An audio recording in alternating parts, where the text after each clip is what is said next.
तो जैसा कि आपने लास्ट ऑफिशियल एपिसोड के अंदर देखा था, जो अलायंस की मीटिंग थी वो खत्म हो गई थी। इस वजह से सभी लोग वापस चले गए थे। वहीं पे जो जियान होता है वो मास्टर के साथ प्यूरिफाइड डीमन लोटस फ्लेम के बारे में बात कर रहा होता है, जहाँ पर उसे लेने के लिए काफी सारे वॉरियर आएंगे। इस वजह से मास्टर क्वीन मेडुसा को बांगशेंग के अंदर ब्रेकथ्रू कराने का डिसाइड करते, मगर उसके लिए सफिशिएंट एनर्जी मिलना बहुत ही रेयर था। मगर मास्टर को एक जगह के बारे में पता होता है, इस वजह से वो जियान को भी वहाँ पे साथ में जाने के लिए बोलते हैं। और वो जगह होती है 9 डीप ग्राउंड पाइथन, जहाँ पर येलो स्प्रिंग लेक, जहाँ पर जियान को मिलेगा ब्लड क्रिस्टल और क्वीन मेडु को सफिशिएंट एनर्जी। और फिर यहीं से स्टार्टिंग होती है ऑफिशियल एपिसोड की, जहाँ पर जो जियान था वो अपनी तीनों संधियों को लेकर निकल चुका था और उन सभी को अभी के लिए लीड कर रही होती है क्विंगली, क्योंकि वो अभी के लिए इन सभी में सबसे ज्यादा जानती थी। इस वजह से वो सभी लोगों से बोलती है, हम लोगों ने अभी के लिए ह्यूमन टेरिटरी को पीछे छोड़ दिया और हम लोग एंटर कर चुके 9 डीप ग्राउंड पाइथन के एरिया के अंदर। और ये सब बोलते बोलते जो क्विंगली होती है उन सभी को लेके आ जाती है अंडरग्राउंड, जहाँ पर जमीन ऊपर भी होती है और नीचे भी होती है और काफी बड़ी बड़ी वैलीज बनी थी माउंटेन्स की, जिसे देख के क्वीन मेडुसा भी हैरान हो जाती है। जो लिटिल फेक डॉक्टर होती है वो बोलती है कि मैंने इस बात की बिल्कुल भी उम्मीद नहीं की थी, ये जो 9 डीप ग्राउंड पाइथन के लोग हैं वो अभी के लिए अंडरग्राउंड रहते हैं। यहाँ तक कि जो जियान तो वो भी इस तरीके के लैंडस्केप को देख के काफी ज्यादा हैरान हो चुका था और यहाँ के मैजिकल ट्विस्ट भी काफी ज्यादा अजीब थे। तभी जो क्विंगली होती है वो बोलती है, हम सभी के सभी 9 डीप ग्राउंड पाइथन के एरिया के अंदर है, इस वजह से सभी के सभी अपने औरों को सप्रेस कर लो, जिससे हमारे बारे में किसी को भी ना पता चल पाए। ये सुन के सभी लोग ऐसे ही करते और फिर आगे तरफ बढ़ने लगती है। वहीं पे जो क्वीन मेडुसा होती है वो भी देख के हैरान हो जाती है और बोलती है, मैंने तो अपने सपने में भी नहीं सोचा था कि मैजिकल ट्राइब की इतनी बड़ी टेरिटरी होगी। यहाँ तक कि ऐसा भी हो सकता है कि हमारा क्लैन भी यहीं से निकला हुआ हो, जो जाके बाद में जी एम्पायर के रेगिस्तान के अंदर बस गया हो। तभी जो क्विंगली होती है वो बताती है कि हम लोग अभी के लिए येलो स्प्रिंग के काफी ज्यादा करीब आ चुके हैं, इसी वजह से सभी लोग अपनी स्पीड को बढ़ाओ और साथ में आ जाओ। और इतना बोलते हैं सभी की स्पीड और भी बढ़ जाती है और सभी लोग अभी के लिए बहुत ही ध्यान से सब कुछ देख रहे होते हैं। वहीं पे जो क्विंगली होती है वो लीड कर रही होती है और साथ ही साथ आसपास की जगह को भी स्कैन कर रही होती है। लेकिन तभी उसे कुछ सेंस हो जाता है और वो सभी लोगों से बोलते कि हम लोग येलो स्प्रिंग पहुंच गए हैं, जिस जगह से हम लोग उसके लिए एंटर करेंगे। वहीं पे जो जियान होता है सभी लोगों से बोलते कि सभी लोग सावधान हो जाओ, क्योंकि यहाँ पे काफी सारे पावरफुल लोग हैं। जैसे उनकी तीनों संधियां हमें नॉट करती और फिर तुरंत ही वो लोग नीचे चले जाते और फिर सीन कट हो जाता है। फिर हमें दिखाया जाता है एक बड़ी सी पीली लेक। तभी जो जियान होता है वहाँ पे पहुंच जाता है और फिर आसपास की जगह को देखता है और बोलता है, ये तो येलो 9 रिंग पूल है, जो कि सच में काफी ज्यादा ठंडा है और इसका जो ऑरा है वो भी काफी ज्यादा चिली है। जैसे उनकी क्विंगली होती है वो हमें नॉट करती और बोलते कि यहाँ तक कि जो 9 डीप ग्राउंड पाइथन के लोग होते हैं वो भी इस जगह पे आने से पहले 100 बार सोचते हैं। अगर उन्हें कोई इंपोर्टेंट काम नहीं होता वो भी यहाँ पर नहीं आते हैं, क्योंकि वो लोग भी यहाँ की कोल्ड एनर्जी को ज्यादा देर तक बर्दाश्त नहीं कर पाते हैं। जैसे उनके जो जियान तो वो हमें नॉट कर देता और फिर दिखता है काइलिन की तरफ और बोलता है, सबसे पहले मैं इसके अंदर जाऊंगा और ढूंढ के लाऊंगा ब्लड क्रिस्टल को, उसके बाद जब मैं बाहर आ जाऊंगा उसके बाद तुम इसके अंदर कल्टिवेट करने के लिए जाना, तब मैं तुम्हें प्रोटेक्ट करूंगा। जैसे उनकी क्वीन मेडुसा होती तुरंत ही मान जाती और बोलती कि तुम अपना ध्यान रखना, क्योंकि ये जो जगह है वो काफी ज्यादा खतरनाक है। ये सुन के जियान हमें नॉट कर देता और फिर सभी लोगों को देखता और बोलता है, मेरे जाने का तुम सभी लोग अपने औरे को हाइड कर लेना और अपने आप को प्रोटेक्ट रखना। जैसे उनकी जो लिटिल फेक डॉक्टर होती वो हमें नॉट कर देती और बोलती कि तुम बिल्कुल भी चिंता मत करो। जैसे उनके जो जियान होता वो हमें नॉट करता और अपने एक कदम को आगे बढ़ाता और अपनी पूरी बॉडी को कवर कर लेता है अपनी हेवनली फ्लेम से और एक पल की देरी ना करती उसके अंदर छलांग मार देता और फिर सीन कट हो जाता। फिर अंदर का सीन दिखाया जाता है जहाँ पे जो जियान होता है वो बहुत ही फास्ट तरीके से नीचे जा रहा होता है, जहाँ पर अभी के लिए बस कुछ पत्थर वगैरह पड़े होते हैं, उसके अलावा वहाँ पर कुछ भी नहीं था। मगर आसपास का जो ऑरा था वो काफी ज्यादा खतरनाक था। इसी वजह से जो जियान होता है बोलता है कि ये जगह सच में बहुत ही ज्यादा ठंडी है, यहाँ तक कि जो मेरी हेवनली फ्लेम वो अभी के लिए इसकी पूरी कोल्ड एनर्जी को सप्रेस नहीं कर पा रही है और साथ ही ये भी नहीं पता ये कितना डीप है। ये सब सोचते हुए जो जियान होता है वो बहुत ही फास्ट तरीके से नीचे तरफ पड़ रहा होता है। तभी अचानक से जियान के आसपास काफी ज्यादा हलचल होने लगती है और इसके पास कुछ क्रिएचर आ जाते हैं और इसके ऊपर हमला करने लगते हैं। ये देख के जो जियान होता है थोड़ा सा हैरान हो जाता है और बोलता है कि अभी के लिए मुझे जल्द से जल्द ब्लड क्रिस्टल को ढूंढ के यहाँ से निकलना होगा, क्योंकि ये जो जगह है वो मुझे बिल्कुल भी सेफ नहीं लग रही। और फिर जियान अपना एकदम छठवा गेट डालता और बहुत ही फास्ट तरीके से नीचे जाने लगता है और साथ ही साथ बोलता भी रहता है कि मैं जितना नीचे जाता जा रहा हूँ यहाँ की आसपास की जो ठंड है वो बढ़ती जा रही है, मतलब कोल्ड एनर्जी बढ़ रही है। इस वजह से जो मेरी स्पिरिचुअल स्ट्रेंथ है वो बहुत ही फास्ट तरीके से लो हो रही है, क्योंकि मुझे अपनी हेवनली फ्लेम को कंट्रोल करना पड़ रहा है, क्योंकि यहाँ की कोल्ड एनर्जी इतनी ज्यादा खतरनाक है कि ये दुई को भी जमा सकती है। इसलिए मैं अभी के डीप में सिर्फ उतना ही जाऊंगा जितनी एनर्जी मेरे पास होगी वापस आने की। और जब जियान ये सभी बातें बोल ही रहा होता है तभी उसे कुछ सेंस होता है और एकदम से हैरान हो जाता है और आसपास को देखने लगता है, मगर वहाँ पे अभी के लिए कोई और भी था जो कि अभी के लिए जियान को देख रहा था, जिसकी आंखें एकदम लाल थी। तभी जो जियान तो उसे पता चल जाता है, इस वजह से अपने एक फायर के क्लस्टर से उसके ऊपर हमला कर देता है। मगर तभी जियान के ऊपर भी एक क्रीचर हमला कर देता है और वो जैसे जियान के हाथ में लगता है तो एकदम से हैरान हो जाता है और बोलता है ये तो बहुत ही ज्यादा ठंडा है। और इतना बोलते हैं जो जियान होता है अपने एक फायर का क्लस्टर से हमला कर देता है एक छत्ते में, जिस वजह से वहाँ पे काफी सारे क्रीचर आ जाते हैं। ये देख के जियान हैरान हो जाता है और बोलता है ये तो बहुत सारे, और छठवा गेट डाल के वहाँ से भगने लगता है। अगर आप जो सभी क्रीचर होते हो जियान के पीछे हाथ होकर पड़ जाते हैं। इस वजह से जो जियान होता है कुछ अपने फायर के क्लस्टर बनाता है और उनके ऊपर हमला करता है, जिससे कुछ मारे जाते हैं, मगर उनके नंबर काफी ज्यादा थे। इस वजह से वो जियान का पीछा नहीं छोड़ते और वहीं पे ये सब देख के जियान बोलता है कि अबे यार क्या ही लल्लू किस्मत, सारी अजीब सी चीजें मेरे पीछे क्यों पड़ जाती हैं। और इसी बीच उन क्रिएचरों ने भी हमला कर दिया था, मगर जियान अपने अटैक का यूज करता और उन्हें पीछे ढकेल देता है। मगर इन सभी चीजों से कोई फर्क नहीं पड़ने वाला था, क्योंकि उनके नंबर बहुत ही ज्यादा थे। जियान एक मारता तो वहाँ पे 10 आ जाते थे। इस वजह से जियान को समझ में आ चुका था कि उसके बहुत ही बड़े वाले लग चुके हैं, क्योंकि जो सभी क्रिएचर क्रिएचर उसे खाने के लिए आ रहे होते हैं, मगर तभी जो जियान होता है अपने एक फायर का अटैक बनाता है और उनके ऊपर हमला कर देता है, जिस वजह से बहुत सारे मारे जाते हैं। मगर वो फिर भी आना बंद नहीं कर रहे थे, उन्हें जान की परवाह बिल्कुल भी नहीं होती। ये देख के जियान बोलता है अभी के लिए मैं इनके साथ ज्यादा टाइम वेस्ट नहीं कर सकता हूँ, क्योंकि इसमें मेरी काफी सारी दुई की एडजस्ट हो जाएगी, इसलिए मुझे यहाँ से निकलना चाहिए। और इतना बोलते जो जियान होता है मौका देखकर वहां से निकल जाता है। मगर अभी के लिए जियान की जो मुसीबत थी उसकी स्पीड काफी ज्यादा फास्ट थी, क्योंकि जियान उनके इलाके में था। इस वजह से वो जियान से भी तेज होकर जियान को चेस करने लगती है और इसी वजह से जियान बोलता है कि अबे ये क्या मुसीबत है, और अपनी स्पीड का यूज करके यहाँ भागने लगता है, मगर उससे कुछ भी नहीं हो रहा था। इस वजह से बोलता है कि मुझे जल्दी से जल्द कुछ सोचना होगा और उन्हें एक जगह ट्रैप करके यहाँ से निकलना होगा। और इतना बोलते कि जो जियान होता है एक पहाड़ के पास आ जाता है और उसके साथ गोल गोल रानी कितना कितना पानी खेलने लगता है और अपने साथ उन क्रिएचर को भी खिलाने लगता है, जहाँ पर वो तो खुद तो बाहर निकल आता है मगर वो खेलते रहते हैं। और इतना टाइम काफी था इनके ऊपर अटैक करने के लिए, इस पर जियान फिर से अटैक कर देता है, जिस वजह से काफी सारे मैजिकल बीस्ट मारे जा रहे थे। और पे जो जियान होता है उस बैरियर को यहीं पे छोड़ता और वहां से निकल लेता है खुद। इस वजह से वो सभी क्रिएचर अब जियान को चेस नहीं कर पा रहे होते। इस वजह से जियान बोलता है अरे क्या ही किस्मत है मेरी, बच गया मैं, वरना तो बड़ी एक मुसीबत के अंदर पड़ जाता मियां। और वहां से जो जियान होता है और डेप्थ के अंदर चला जाता है और फिर सीन कटो के ऊपर का आ जाता है। लेक के ऊपर बुलबुले छूट रहे होते हैं और उसी के किनारे के ऊपर अभी के लिए तीनों संधियां खड़ी होती। तभी जो क्वीन मेडुसा होती है वो आगे आती है और तुरंत ही उस लेक के किनारे के ऊपर बैठ जाती है और उसके पानी को देखकर बोलती है ये जो येलो स्प्रिंग वाटर वो सच में मेरे को ट्रांसफॉर्म कर सकता है, जिससे मैं इवॉल्व हो सकती हूँ 9 डिप्रोन पाइथन के अंदर। और इतना बोलती है अपनी उंगली को टच कर देती उस पानी से, मगर तभी अचानक से उसकी पूरी उंगली बर्फ से जम जाती है। ये देख के वो बहुत ही हैरान हो जाती है और बोलती है एनर्जी तो बहुत ही ठंडी है, इसे छूती के तो मेरी उंगली एकदम बटर स्कॉच बन गई। मगर जो जियान था उसे ये चीज बहुत ही इजी लग रही थी। अब मुझे रियलाइज हो रहा है कि जियान ने अभी के लिए कितना बड़ा रिस्क लिया है और अभी के लिए हम दोनों एक ही बोट के ऊपर सवार हैं। इस वजह से किसी भी कीमत पर मैं उसे खो नहीं सकती हूँ। इस वजह से ये दुनिया वो इधर की उधर क्यों ना हो जाए, मगर मुझे उससे आगे निकलना होगा। लेकिन तभी वहाँ पे कुछ लोगों की आवाज आती है और वो बोलते कि अभी के लिए येलो स्प्रिंग के अंदर कुछ लोग घुसाए हैं, जल्दी से आसपास की जगह को स्कैन करो। जिससे उनके तीनों संधियां काफी हैरान हो जाती है और बोलती है कि आखिर उन लोग को हमारे बारे में कैसे पता चल गया। और फिर इसी के साथ सीन कटो के वापस जियान के ऊपर आ जाता है, जो कि अभी के लिए मस्त टहलते टहलते डीप के अंदर जा रहा होता है और वहाँ पे अभी के लिए उसे कुछ भी दिखाई नहीं दे रहा होता। मगर तभी अचानक से एक जगह लाइट चमकती हुई दिखाई देती है। उसे देख के जो जियान होता है काफी हैरान हो जाता है और बोलता जो कहा है, और फिर तुरंत ही उस जगह पे चला जाता है जहाँ पर वो जैसे ही एंटर करता है उसके अंदर तभी अचानक से एक अलग ही जगह पे आ जाता है, जिससे जियान बहुत ही ध्यान से पूरी जगह को देखता है, जो कि बहुत ही ज्यादा अजीब सी होती है। इसलिए जियान अच्छे से जगह को देखने के बाद बोलते कि अभी के लिए ये जगह बॉटम से कनेक्ट है, इस वजह से मुझे इसे अच्छे से सर्च करना होगा। और फिर क्या जियान स्टार्ट करता अपनी सर्चिंग को, बन जाता कचड़ा वाला और हर एक चीज को उठा उठा के चेक कर रहा होता है। अरे लोहे की नहीं है,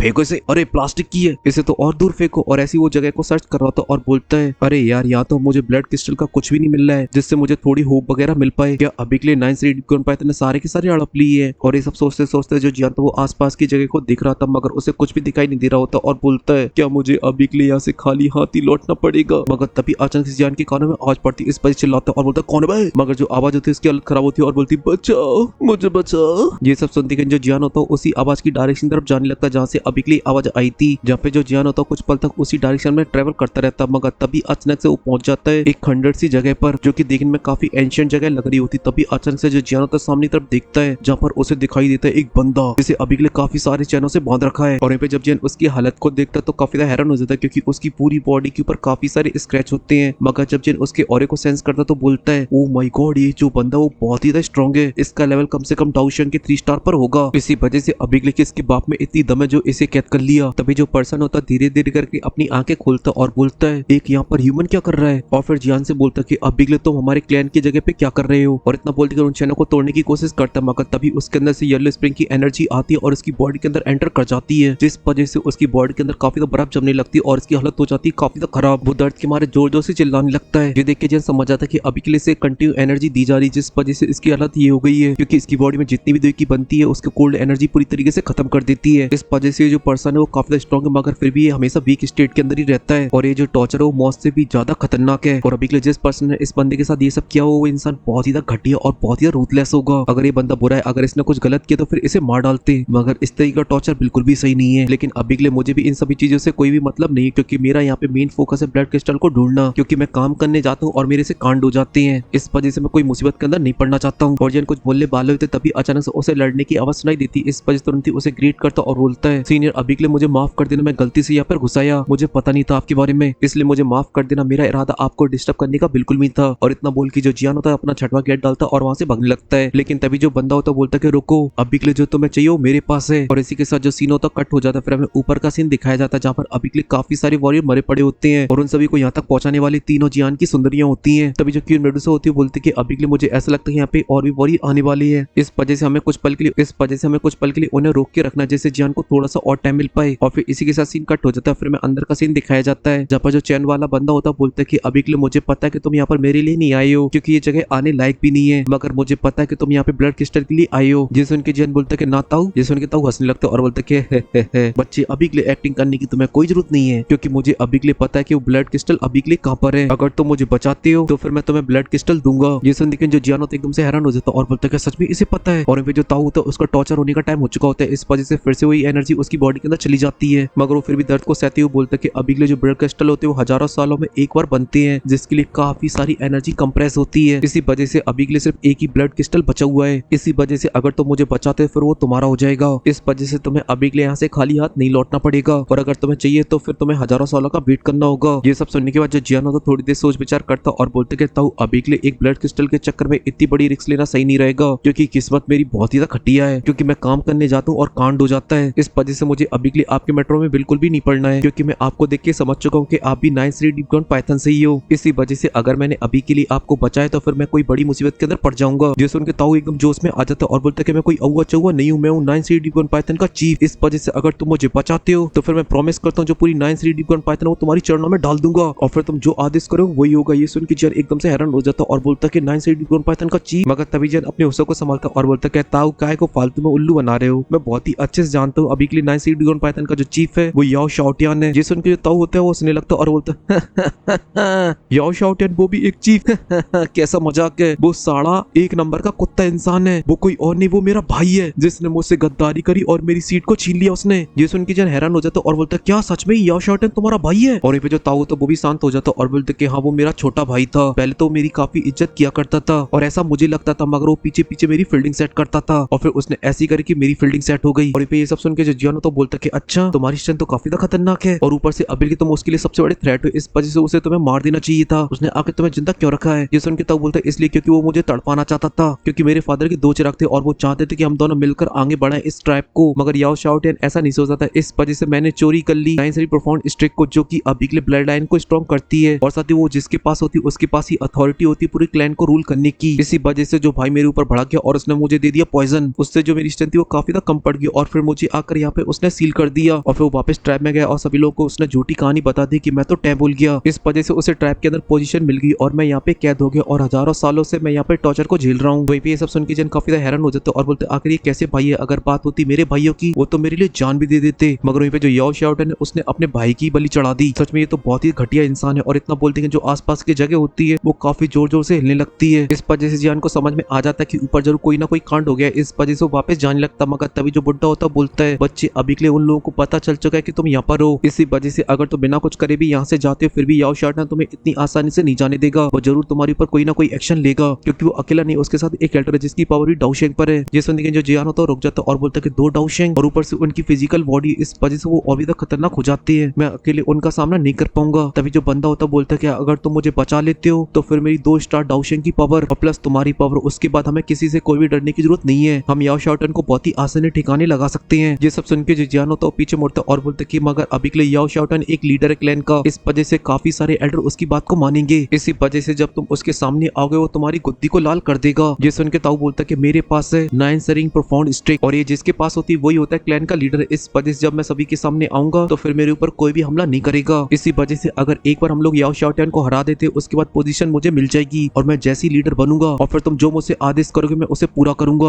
और मैं तुम्हें पहली बात बता दूं कि मैं कोई अच्छा बच्चा इंसान नहीं हूँ, मगर मैंने किसी से एक बार बोल दिया तो फिर मैं अपनी जवान से पीछे नहीं हटता हूँ। वही पे सब सुन के जो जियान होता है वो अपने मन में बोलता है कि अभी के लिए मैंने ऑलरेडी 9 सरी डीप ग्राउंड पाइथन के अंदर उंगली कड़ी दी है, इस वजह से वो काफी ज्यादा गुस्से में आ चुके हैं, इस वजह से वो काइलिन को यहाँ पे कल्टिवेट नहीं करने देंगे। इसलिए जो बंदा बोल रहा है एकदम सही बोल रहा है, इसलिए अब मुझे ऐसा लगता है कि अब मुझे एक बड़ा जुआ खेलना ही पड़ेगा और इसे खेलना बनता भी है क्योंकि बात काइलिन की है। और इसी वजह फिर से ताऊ का टॉर्चर होना स्टार्ट हो जाता है और वो चिल्लाते हुए बोलता है कि प्लीज हेल्प करो मेरी। तभी जो जियान होता है कहता है ठीक है और उसके पास आ जाता है और बोलता है कि मैं अभी के लिए तुम्हारी हेल्प करने के लिए तैयार हूँ, बस मेरी एक छोटी सी रिक्वेस्ट है। ये सुन के तो एक्साइटेड हो जाता और बोलता कि बोलो। जियान बोलता कि अपनी सोल को बाहर निकालो क्योंकि मैं उसके ऊपर अपना स्पिरिचुअल प्रिंट लगाऊंगा जिससे अगर तुमने मुझे धोखा देने की कोशिश करी या मुझसे झूठ बोला मैं तुरंत ही तुम्हारी गुद्दी दबोच दूंगा, भले तुम डाउशेंग में क्यों ना हो मगर फिर भी तुम काफी बुरी तरीके से इंजर्ड हो जाओगे। ये सब सुन के बुड्ढा थोड़ा सा गुस्से में आ जाता और बोलते कि तुम मेरी जिंदगी मांग रहे हो। ये सब सुन के जियान बोलता कि मैं अभी के लिए इतना बड़ा कांड करूँ इस वजह थोड़ी सी प्रोटेक्शन लेनी पड़ेगी मुझे और साथ ही तो ये इकलौता रास्ता जिससे मैं अभी के लिए तुम्हारे ऊपर ट्रस्ट कर सकता हूँ और अगर मैं यहाँ से चला था तो फिर मुझे नहीं लगता कि यहाँ पे कोई वापस आने वाला है और मेरे बारे में तो भूल ही जाना। ये सब सुन के ताऊ सोच विचार करने लगता था, मगर तभी टॉर्चर का टाइम हो जाता है और जैसे ही टॉर्चर स्टार्ट हो तो तुरंत ही इसके लिए वो मान जाता है और बोलता है कि मैं यहाँ पे काफी सालों से कैद हूँ, इस वजह से मैं बाहरी दुनिया देखने के लिए किसी भी हद तक जाने के लिए तैयार हूँ और उस गद्दार भाई के तो टोटे टोटे करने हैं मुझे। और इतना बोलते हैं वो जोर से चिल्लाने लगता है, जिस वजह से उसकी जो स्पिरिचुअल सोल होती है वो बाहर आ जाती है, जो कि जब कंबाइन होती है तो एक पाइथन के अंदर कन्वर्ट हो जाती है। और वहीं पे जो जियानो तो उसे देखते ही अपनी हैंड साइन को चेंज करने लगता है और अपनी फोरहेड से अपनी स्पिरिचुअल प्रिंट को बाहर निकालता है और सीधा उस पाइथन की बॉडी के ऊपर सील लगा देता है। इस वजह से याओमिंग की सोल को काफी तेज दर्द होने लगता है, यहाँ तक कि इतना तेज दर्द हो रहा होता है जहाँ पे उसकी बॉडी भी चिल्ला रही थी, उसकी सोल भी चिल्ला रही थी, वाह भाई वाह। और जब प्रोसेस कंप्लीट हो जाती तो वापस से सोल एनर्जी होती है उसकी बॉडी के अंदर चली जाती है और इस चीज में भी ताऊ को काफी दर्द हो रहा था। तभी जो ताऊ होता है थोड़ा सा रिलैक्स करता और बोलते कि बच्चे तुम अभी के लिए काफी यंग हो, मगर फिर भी जो तुम्हारी स्पिरिचुअल स्ट्रेंथ वो काफी स्ट्रॉन्ग है, मैंने अभी के लिए तुम्हारे बारे में जितना सोचा था उतना ही। और इतना बोलती कि वो अपने मुंह को खोलता और उसके अंदर से निकाल देता है जियान के लिए ब्लड क्रिस्टल। वहीं पे जो जियान होता है उसे अपनी तरफ आती हुई देख रहा होता है एकदम से स्लो मोशन में, तभी जो क्रिस्टल होता है उसके पास आ जाता है, वो अपने हाथ को टच करता है जिस वजह से वो ग्लो करने लगता है और बोलता है ये तो ब्लड क्रिस्टल ही है मियां, मगर इसके अंदर जो कोल्ड एनर्जी वो बहुत ही ज्यादा खतरनाक है। मगर तभी जन को फिर से ऊपर से लड़ने की आवाज आती है, इस वजह से जन फिर से हैरान हो जाता है। इसी वजह से जो जियान होता है तुरंत ही उसे अपनी स्पेस टंग में रख लेता और बोलते कि ताऊ अभी के लिए बताओ कि तुम्हें कैसे हेल्प करना है, क्या मुझे इन चैनों को तोड़ना है। ये सुन के ताऊ बोलते कि ना पुत्र, अभी के लिए जो चैनें बनी है जिस पत्थरों से, अभी के लिए तुम्हें उन्हें तोड़ना है, जो कि येलो स्प्रिंग स्टोन से बने हैं, जो कि कंटिन्यू कोल्ड एनर्जी को रिलीज करते रहते हैं, जिस वजह से मेरी दुई की पूरी तरीके से खत्म हो जाती है। मगर ये जितना टॉर्चर है उतना ही फायदेमंद है, इससे मैंने काफी बार ब्रेक थ्रू भी किया है। इसी वजह से अगर तुम इन स्टोन से इन चैनों को आजाद कर देते हो तो फिर मैं भी आजाद। ये सुन के जो हमारा हीरो था तुरंत ही अपने कदमों को पीछे लेता और अपनी स्पेस टंग से निकाल लेता अपनी हैवी रोलर शॉट को और इसके अंदर अपनी फ्लेम को डालता और ना देखता ना आवनता और सीधा हमला करने के लिए चला जाता है। और जैसे उसमें अटैक मारता तो उसके अंदर काफी सारी क्रैक्स लाइनें आ जाती, मगर कुछ भी नहीं होता पिलर को, सब कुछ नॉर्मल हो जाता है। कुछ देर बाद ये देख के जियान को रियलाइज होता है कि ये नॉर्मल पिलर नहीं है, इनने काफी सारी एनर्जी को एब्जॉर्ब किया है, इस वजह से ये सभी के सभी एकदम पहाड़ की तरह मजबूत हो चुके हैं और इनके अंदर भरी पड़ी है येलो एनर्जी। इस वजह से जियान फिर से अपना रिवर्स कैट डालता और अपनी हैवी रोलर शॉट के अंदर डालता अपनी फ्लेम को और हमला कर देता सीधा चेन के ऊपर, मगर जब उसका अटैक चेन में लगता तो चेन को भी कुछ नहीं होता है। ये सब देख के याओमिंग ताऊ बोलते कि अभी के लिए जो चेन है वो इतनी आसानी से नहीं टूटेगी, इनके अंदर काफी ज्यादा कोल्ड एनर्जी है, यहाँ तक कि अगर मैं अपनी पीक स्ट्रेंथ के अंदर होता फिर भी मैं अपनी फिजिकल बॉडी से इन्हें नहीं तोड़ सकता था। इसलिए बच्चे अभी के लिए मेरी बात मान और यहाँ पर यूज कर अपनी सोल एनर्जी को। ये सुन के जो जियान था वो हमें नोट करता और बोलते कि ठीक है, और अपने मन बोलते कि जल्दी से खत्म करना होगा वरना वहाँ पे काइलिन और बाकी के लोगों की फील्डिंग सेट हो जाए। और इतना बोलते कि जो जियान होता पिलर के पास आ जाता है और यूज करने लगता है अपनी स्पिरिचुअल स्ट्रेंथ को और साथ ही जो पिलर होता है उसके अंदर भी अपनी डाल देता है और जियान की जो मेथड होती है वो काम कर रही होती है, इस वजह से सभी प्लेयरों के पास जाके कर रहा होता है। और ये सब देख के ताऊ खुश हो जाता है और बोलते कि बच्चे थैंक यू यार, मुझे तो ऐसा लगता था कि मैं टॉर्चर खा खा के एक दिन ऐसे ही मर जाऊंगा, लेकिन फिर बच्चे तुमने मुझे इतनी इज्जत दी, इस वजह से अब मुझे इंतजार नहीं हो रहा है उस याओ शेल्टन को मानने का। वहीं पे जो जियान था वो पिलर पिलर जा के सभी चीजों को चेक वैक कर रहा होता है और तभी पहुंच जाता है एक प्लेयर के पास जिसके अंदर उसे दाल में कुछ काला लगता है, इस वजह से वो तुरंत ही अपनी स्पिरिचुअल स्ट्रेंथ को बाहर निकालता और उसके अंदर डाल देता है, जिसके अंदर होती है एक फॉर्मेशन जिसकी मदद से अभी के लिए याओमिंग को यहाँ पे कैद कर रखा होता है। और वहीं पे जियान उसे तोड़ने लगता है जहाँ पे अपने हाथों को चेंज करता और उसकी गुफाओं को ढूंढने लगता है, क्योंकि जो फॉर्मेशन थी वो काफी भूल भुलैया जैसी थी, वहाँ पे काफी सारी टनल्स थी, मगर हमारा जियान हीरो ऐसे ही थोड़ी ना बन गया, उसके अंदर कुछ टैलेंट था, इस वजह से वो फाइनली पहुंच जाता है उस जगह पे जहाँ से इस पूरी फॉर्मेशन को नष्ट किया जा सकता था। इस वजह से जो जियान तो वो एक पल की देरी नहीं करता और उस फॉर्मेशन को तोड़ देता है, जिस वजह से वहाँ पे बहुत ही बड़ा ब्लास्ट होता है और आसपास की चीजें होती है वो भी टूटने लगती है। और यहाँ पे जो याओमिंग होता बोलते कि काम बन गया पुत्तड़, और यहाँ पे जो जियान तो अपने कुछ कदमों को पीछे ले लेता और यहाँ पे जो याओमिंग की जो चेन होती अब वो टूटने लगी थी और देखते देखते जो हमारे ताऊ होते वो आजाद हो जाते और सीधा लैंड करते जमीन के ऊपर और अपने हाथों को चैन से आजाद होते देखते एकदम से बाबले हो जाते और जो से हंसने लगते हैं और शकल से पता चल जाता है कि ताऊ बिल्कुल भी अच्छा इंसान नहीं है और बोलते कि मेरे भाई अब बस कुछ पल और इंतजार कर, तेरी गुद्दी दबोची जाएगी। और फिर इसी इवल एक्सप्रेशन के साथ ही जो सीन होता कट हो जाता है और फिर हमें दिखाया जाता है 9 डीप पाइथन की सिटी का सीन जहाँ पर बना हुआ था एक बड़ा सा हेडक्वार्टर और फिर जीवमो के सीन उसी के अंदर पहुंच जाता है एक बड़े से हॉल के अंदर जहाँ पे माहौल पूरा सजा हुआ था, जहाँ पर अभी के लिए चल रहा होता बिहार का ऑर्केस्ट्रा।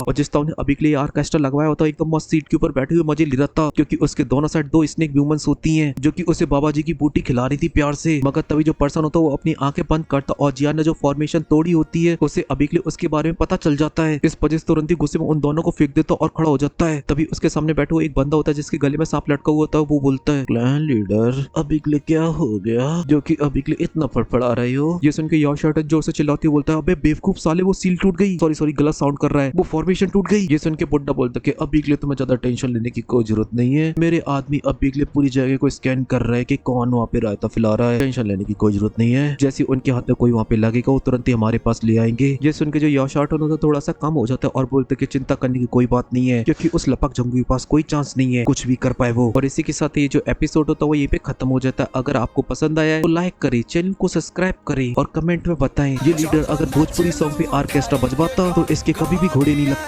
बाय बाय दोस्तों।